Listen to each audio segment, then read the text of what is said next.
Argentina's Milei bans gender-inclusive language in official document. Argentine President Javier Milei addresses the annual Conservative Political Action Conference meeting in Maryland, United States on February 24, 2024. CNN, Argentina's President Javier Milei has banned the use of gender-inclusive language in the government, including in all official documents, the presidential spokesperson said Tuesday, as the far-right libertarian continues to implement his socially conservative agenda.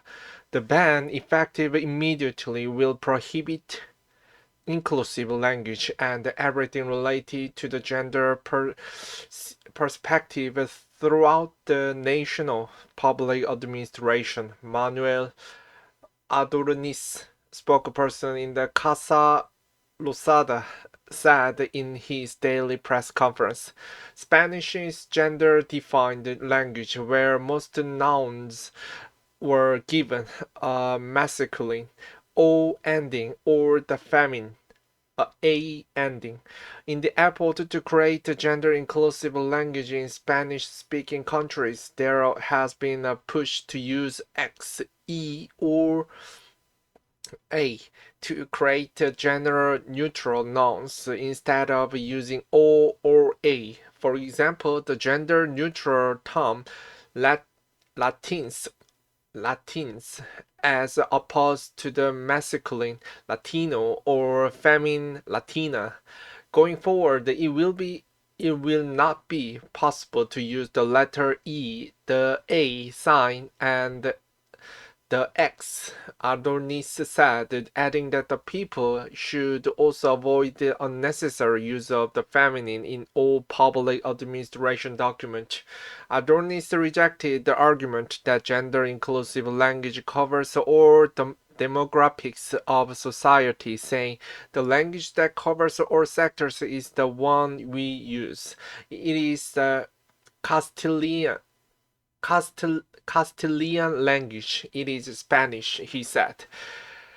Gender perspectives has been used as the political tool, the spokesperson said. This announcement comes after gender-inclusive language was banned in the military following a resolution by the country's defense ministry. The debate around the gender-neutral language has become a lightning rod in the culture wars in the Americas, with Milei previously railing against gender ideology, a term that has gained prominence in the recent years among social conservatives who oppose LGBTQ rights. The change comes after Argentina became the first country in Latin America to allow the different option in the gender field of identity document.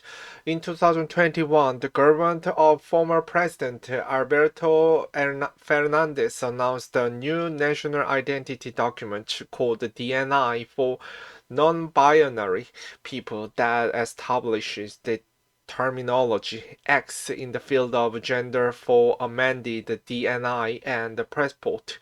The Fernandez has also used inclusive language during his speeches, in stark contrast to Milei, a social conservative with ties to the American right, who opposes abortion rights and has called it climate change a lie of socialism. Since coming to power last year, Milei has pursued conservative culture war issues. Last week, his government announced the closure of each anti-discrimination agency, saying the Ministry of Justice would observe its functions.